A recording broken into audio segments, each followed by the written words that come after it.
Hello and welcome everyone. We are here at Sapphic Movie Night with Tara. And hello, my name is Tara. I'm the host of this here silly little podcast that I started. I thought it'd be fun, to watch gay stuff, to watch lesbian films. And I'm so pleased that you have joined me once again. We are at episode 3. Can you believe this?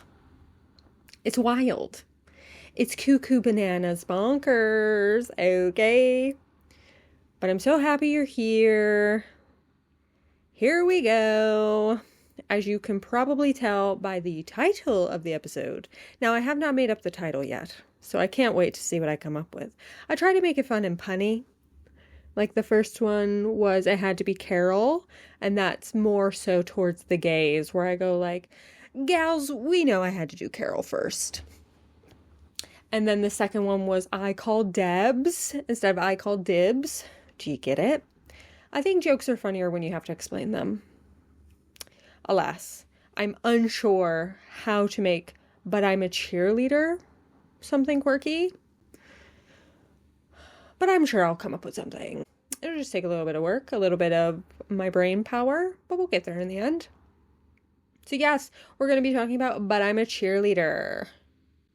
But before we get into that, I kind of just wanted to introduce myself. I'm not sure I did a proper introduction in the first episode. I'll be honest, I was a little bit nervous. And just wanted to get into it and was honestly a little bit scared at how many times I would say turns out I say it a lot, and boy oh boy am I in the edit trying to change that up. I'm usually editing for about an hour after I do these, getting rid of all of the ums and the weird spaces that I leave. I also have a lot of mouth noises, and I'm really sorry about that. I didn't realize I do a lot of ASMR stuff, so misophonia warning, I guess. Yeah, I didn't realize that I had a juicy mouth. Ew. Sorry. Sorry for going there. But anyway, I digress. I kind of just wanted to introduce myself a little bit. My name is Tara. You may or may not know me in real life. Some of you might. So, hey friend, how you doing? It's been a while. Oh my God, we should totally get together soon. And then never get together. Yes, my name is Tara. I'm 39 years young. Hey! I'm of the age where I say years young. I'm not actually saying that. I'm sort of making a funny, I'm joking, as the kids would say. Yes, I'm 39. Came out when I was 19 years old. So can you believe that was 20 years ago? Holy poop. That's really crazy. So yeah, I've been an out homosexual for 20 years now, which is wild. So I've got 20 years, 20 plus years to be honest. Before I came out, I was watching these gay things.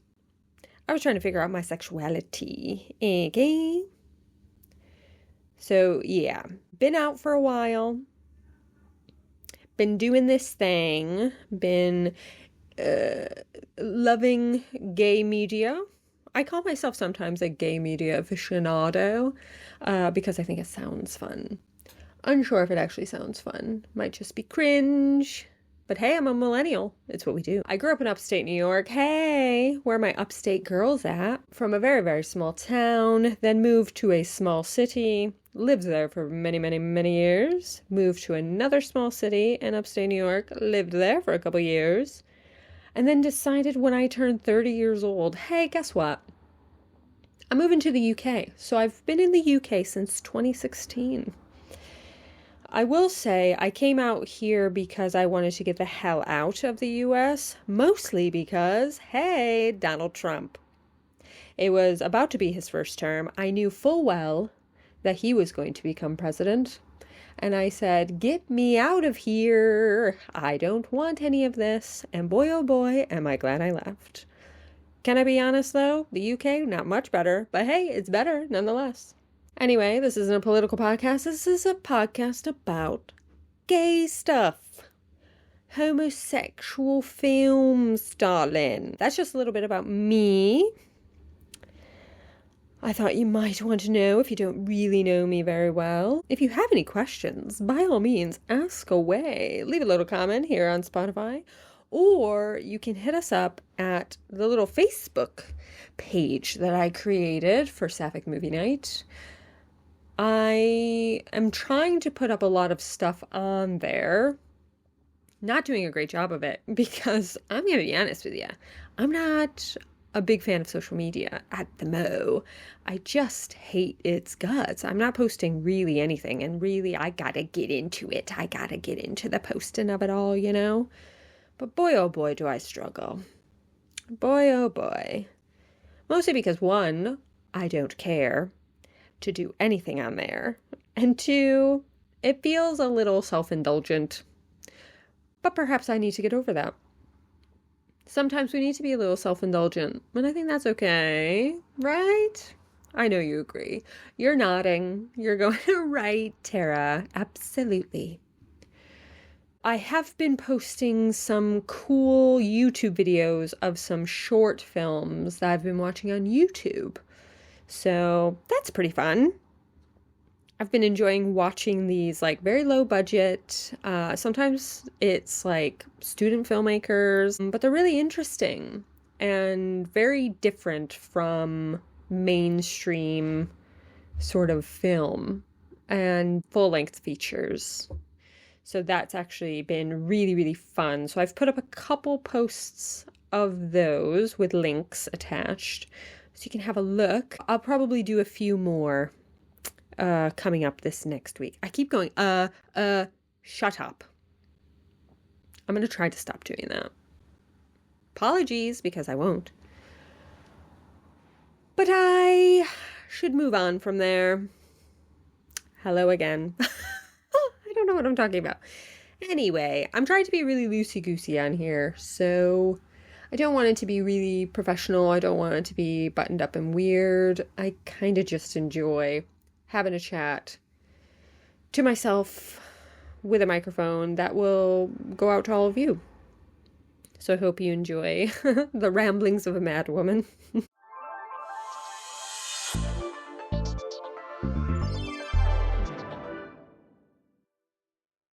As I mentioned, and as the title will suggest, we are doing the film But I'm a Cheerleader. Now, any of the homos in the chat, you know this film. If you don't, might I suggest learning your history? Okay? This is, I would say, treasured text in queer. TM. I think we need to... That made perfect sense. I'm not going to cut that out. I'm actually going to keep that. But yeah, this particular film, I would say, is probably one of the more well-known. I don't know if it's well-known in the straight realm. Listen, I don't know your culture, okay? Taylor Swift just brought out an album, and I have to say, I don't understand straight culture. I tried to listen. It's just not for me. It's just not for me. It's the part of straight culture that I don't understand. But maybe there is someone out there who can explain it to me in a way like I explain these films to the straights, potentially. And, you know, bring them to an understanding, bring them to the table so that we can understand each other more, because I don't really understand straight culture.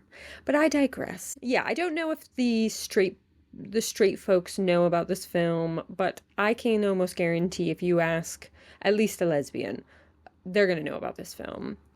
It does have the crossover of gay men as well, because gay men are featured in this film. But the main characters are lesbians. And it is weird, it's quirky, it's taking traumatic things and sort of making it satirical. Some people can appreciate that, and I think some people perhaps don't like it as much. And I'm going to be 100 with you guys right from the jump. This isn't one of my favorite films. I want to start this podcast with a lot of films that I love. But the unfortunate thing is, a lot of the ones that I love are not available on any streaming services. They're hard to find. So I kind of wanted to make this podcast accessible in a way. And But I'm a Cheerleader is an accessible film. I was able to watch it on Amazon Prime in the UK. In the US, I'm unsure where it is available, but I might be able to give you that answer. Or, hey, how about you Google it? Give it a whirl. Tell me what you find. But yes, this is a very accessible film because of, I think, how important it is maybe to queer people. It is one of the more well-known ones, so the accessibility is a little bit better. Where with something like Debs, you're not gonna find it anywhere, honey. You're gonna have to pay for it. So this one, hopefully, you won't have to pay for to watch, and you can enjoy it.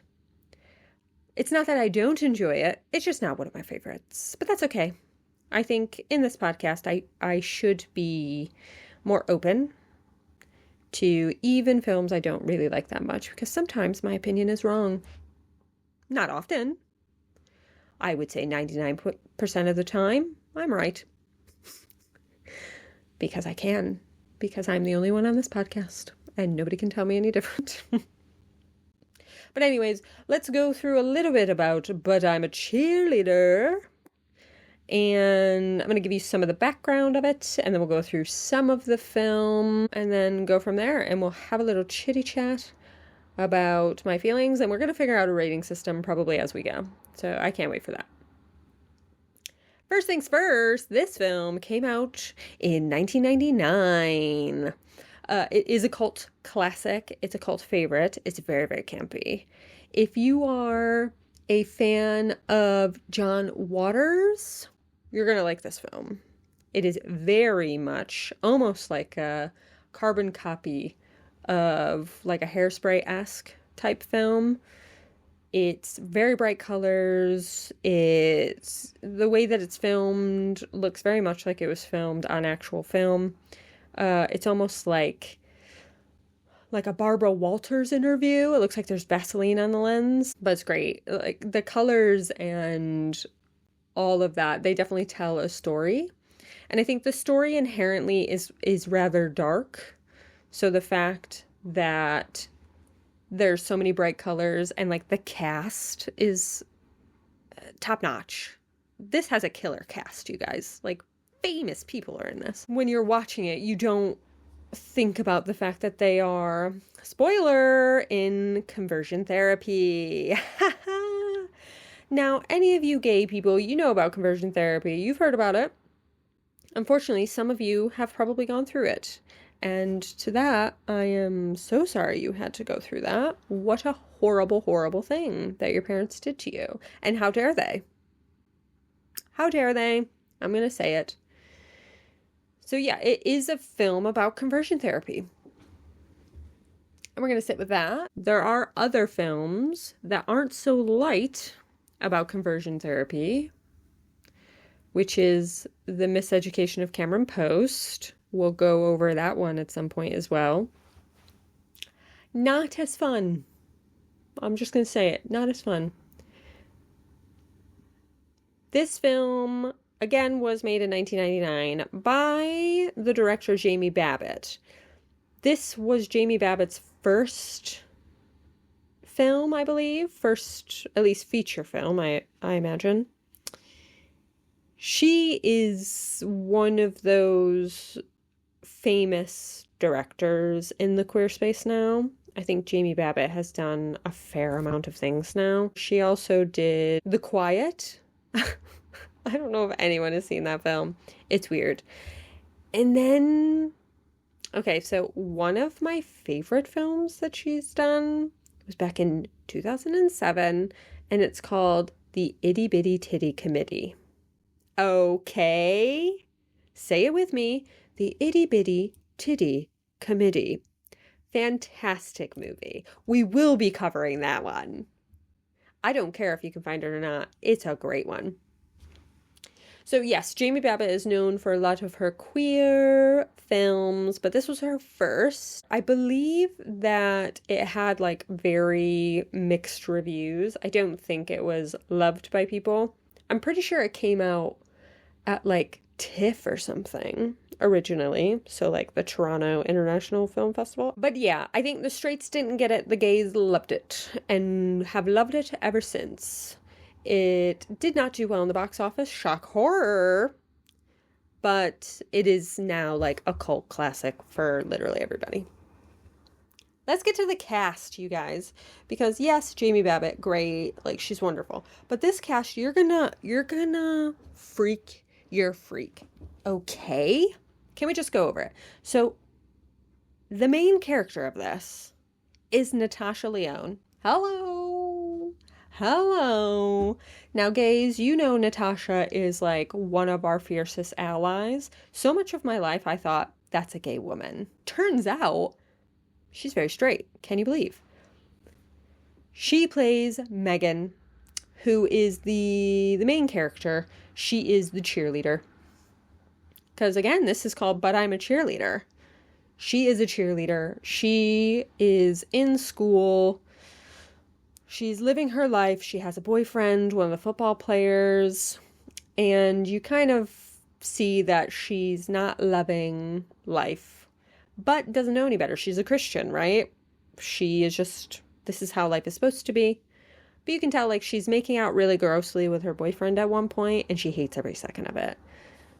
And she's thinking about girls' butts and boobies and cheerleaders flying through the air, as we all had to do with a boy at one point. So then we have another gay icon, Clea Duvall. She plays Graham. In the beginning of this film, Graham and Megan can't stand each other. Graham's got a bad attitude. She's like the like broody dyke who like has like greasy hair and it's like over her face.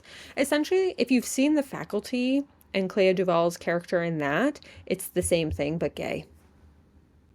So they hate each other, and then they have to be buddied up with each other in all these different things that they do in the conversion camp. And then, hey, we'll get there.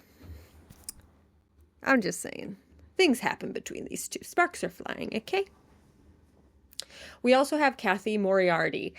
You're not going to know the name, but you're going to know the person. Hey, remember Casper? Where are my Casper heads at? Okay? Kathy is like that raspy voiced woman who's really mean in Casper. I can't remember her character in it. I just remember her voice. And she ends up dying at the end and becoming a ghost. But I think she wanted to like tear the house down or something. I can't remember. But she was also there with the guy from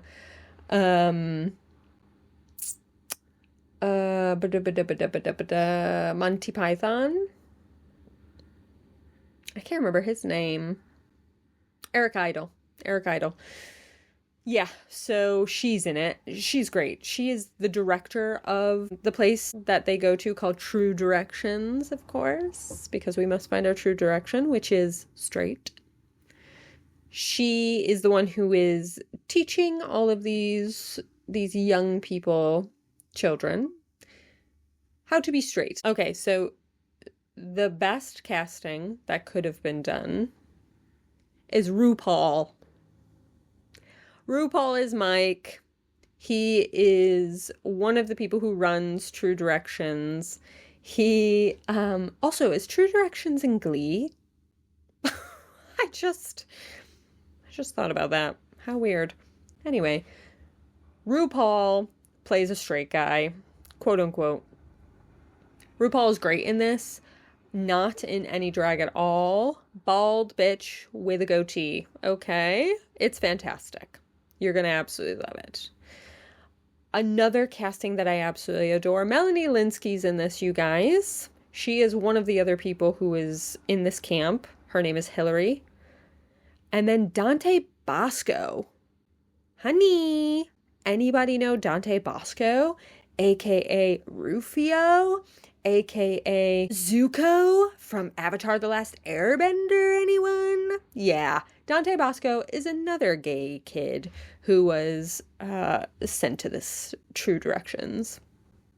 The cast is crazy. When you watch it, you'll find even more people. Oh yeah, Michelle Williams is in it. Michelle Williams is in it in the beginning. Hello? Hello? Crazy. It's absolutely nuts. Like, the fact that this film has, like, now so many very popular actors in it is crazy. But I digress. I always say that, and it's actually kind of annoying. That's like the main cast. There are more to them, but those were sort of like, as I was rewatching, going, oh my god, what a cast.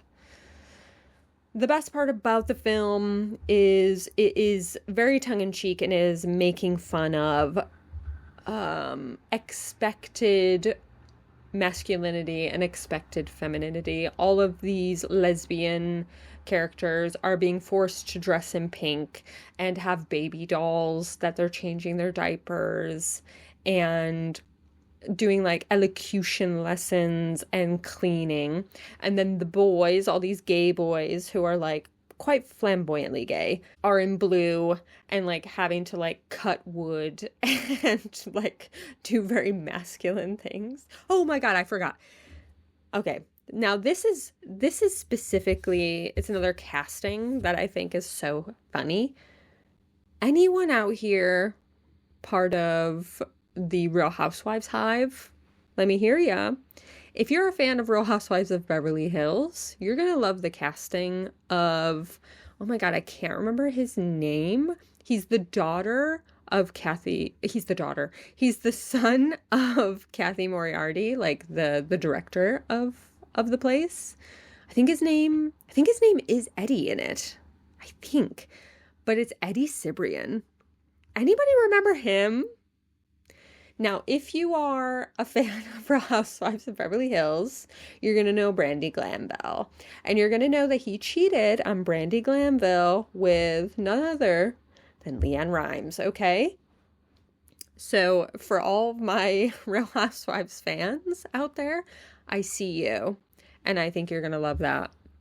Going back to the, like, lessons that they're teaching them and all of that, it's all very, like, I imagine how it actually is in these types of centers and camps, quote unquote, of like forcing this idea of what masculinity and femininity is and forcing people to reprogram themselves. But it's done in such a flamboyant, campy way in this film that like you kind of forget the fact that this is kind of horrible and these children are going through really weird stuff. But it's very like 1950s inspired. Like their hair, they have headbands, their hair is done all nice. But it's very, very bright colors. So like the pink is very bright, the blue is very bright. It's very much shoving gender stereotypes down your throat. As the viewer, you know, like, oh, this isn't right. But yeah, I think it's like, it's very interesting the way that Jamie Babbitt shoots it as well. Like there's some vignettes of it where it's reminiscent of like a Hitchcock film. Like there's one part where Natasha Lyonne's character Megan is on the phone with her parents at night, and the director, I think her name's Mary, is sitting behind her, and it's like the shot looks like a 50s or 60s Hitchcock film. So it's shot like beautifully. It looks good. The colors are great. The editing is really fun.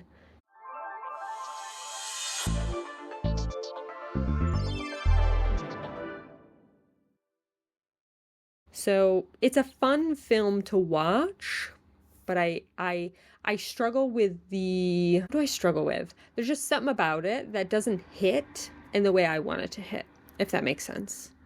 But it doesn't mean it's a bad film. It's actually a very good film, but something in it isn't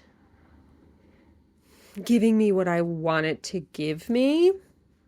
It could be the love story. So eventually Megan and Graham kind of have a thing. And it's actually very cute. At the end of the film, we're gonna push forward to the end as I do, so spoilers.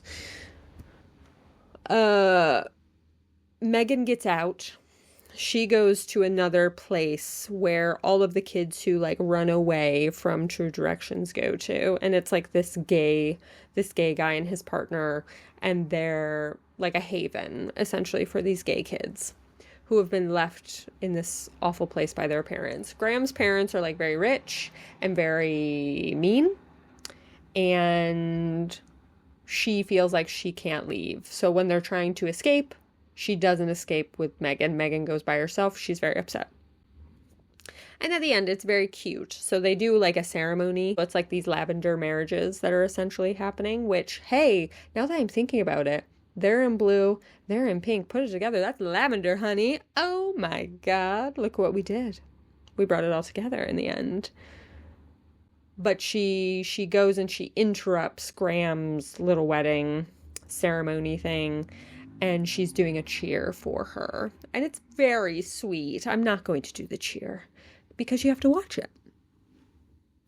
But yes, it's a good film. Just not one of my faves. You know, would I choose to watch it? No. But I think it's important, especially queer people, know your history and know this film, because I think it is a big part of queer media history in particular. So know this film, watch this film, love this film, you guys. All my queer babes out there, you're going to love it.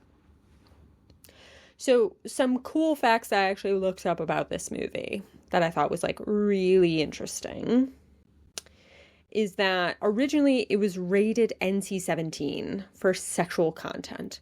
I'm going to be honest, there's no sexual content in this. There's like some kissing, there's the assumption of sexual content, but you don't see anything, there's no nudity, no nothing. So kind of what I'm gathering from that is that because it was gay, it was made not rated with NC-17, which would have a huge impact on the box office because it cannot be released in theaters across the US if it has that rating, right?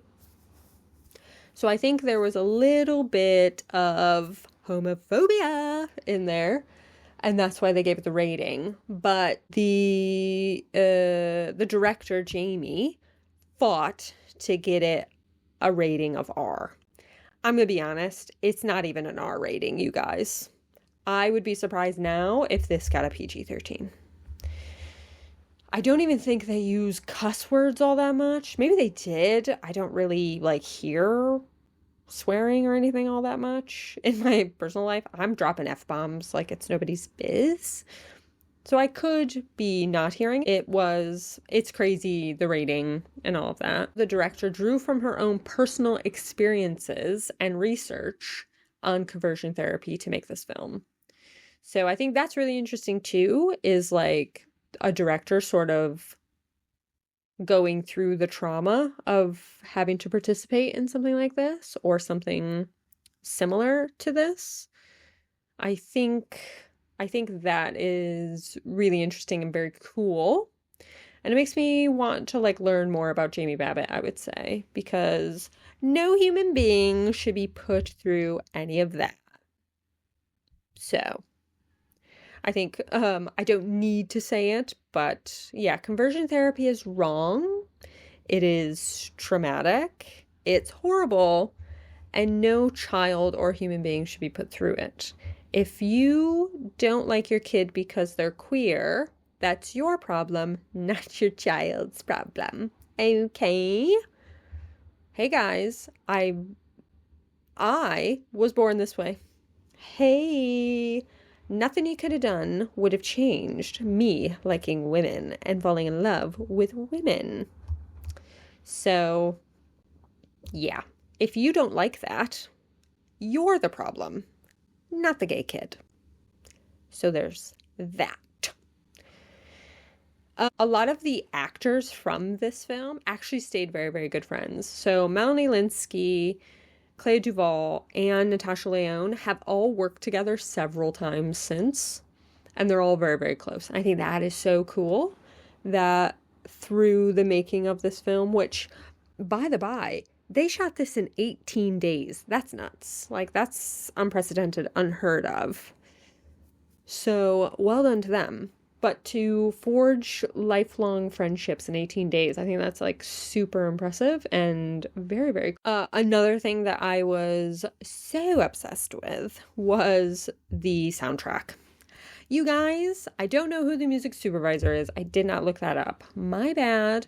But whoever did it, fantastic work. It has the coolest music in it. Like, the Go-Go's was a part of it. But it's giving like 1950s, 1960s sort of energy. It's also like very like weird and kind of quirky music as well. A freaking joy, you guys. A freaking joy. And also RuPaul playing like an aggressively ex-gay straight man. Hilarious. Absolutely hilarious. I freaking loved it. There's also like a lot of Easter eggs in this. So queer people, you'll watch this and you'll go like, oh yeah, I remember that. Yeah. Oh, I know what that means. So that's very, very cool. Not my favorite film. Definitely a good film. You're going to enjoy it. You're going to have a good time. It's also quite informative, I think, watching it and seeing like how absurd, because in the context of the film, all of these things seem really, really absurd. And then come to find out they're all based in truth. I think that is the most interesting thing. A lot of the things that they are doing in this film, like, you know, putting a diaper on a baby doll, are actual things that they are doing in conversion therapy to make lesbians more feminine. To make them feel like they must be a mother, because that's all women are good for, is making babies, of course. Good Lord, okay? Good Lord. So I very much don't agree with any of that, but it's a good film. It's interesting. It's funny at points. It's very absurd. I like the tongue-in-cheek of it all. I like, honestly, making fun of like a culture that thinks gayness is something to be fixed, because it isn't. And hey, if you're a little homo and you're listening to this and you're thinking, I wish I wasn't gay, I get it. We've all been there. We've all been there. But you finally get to a point where you go, I don't give a shit what anyone else thinks of it. I'm gonna do me. I'm gonna be happy. And you know what? In a very like dorky Lady Gaga way, you're born this way, babe. Just live your life. Have fun. Don't let anyone tell you how you should or shouldn't be. End of. And if you are surrounded by people who are like, being gay is bad, you've got a little podcast here telling you it's the most fun. And I'm sorry to say, you straight folks, you just don't get it because you're jealous of how much fun we're having. It is true. But all my queers, you get it. And I love you all so much. So let's find out a rating for this. Oh my gosh, what is going to be the rating? The rating for this is going to be, I'm trying to think of like some of the weird things in this movie. They are so weird. Also, quick thing. One of the gay boys is a Jewish man, and the whole thing is the root. I probably should have mentioned this before. So you have to find your root. So essentially, what made you gay? And that is your root. And the Jewish guy was like, it was a traumatic bris. And boy, oh boy, I had a giggle over that.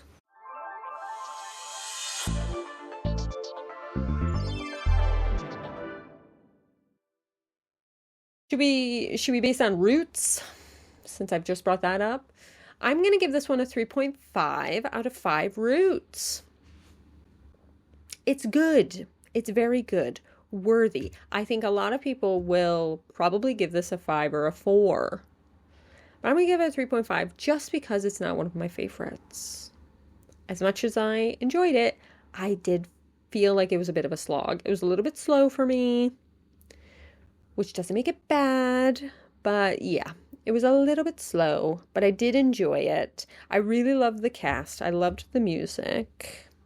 And it was fun to rewatch it. I think I've watched it a handful of times because it just feels like it's part of the lesbian handbook to watch this film, especially because Natasha Lyonne is like our number one ally, I would say, when it comes to like queer media. She's played lesbian a lot and she does it well. Hello, Orange is the New Black. Okay. We got some Nikki lovers out there. Watching her as like this younger person who's playing this really strange character, because Megan is a bit of a weirdo. I think they're all kind of weird. Melanie Lynskey really cracks me up. She's so like strange and quirky. And they're just all so young as well, which is like so interesting to see. But yeah, 3.5 out of 5. Not too shabby. I think you'll enjoy it. I hope you enjoy it. And I hope you enjoyed this. I'm so pleased that you've come here to have a little chat with me about this silly little film. And I hope you enjoy it. Please give me your feedback about if you enjoyed the film or not. I would love to hear. I'd also love to hear if you have any good ideas of other films and such. Again, leave a comment here on Spotify. You can also follow me on Facebook. There's a Facebook page. You can jump on there, give me a message, put up some posts, have fun. I want to build community here.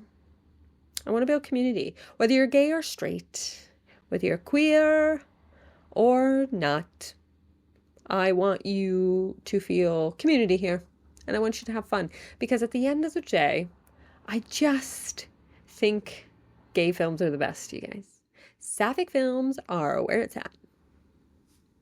But yes, I shall see you in 2 weeks. Also, I'm going to Portugal next week, you guys. Wish me luck because I'm an anxious girl and I'm an anxious traveler. But I'm hopeful that it's going to go well. We're going to Lisbon and I'm very excited. So can't wait to tell you all about it on the next episode. All right, have a good day. Bye.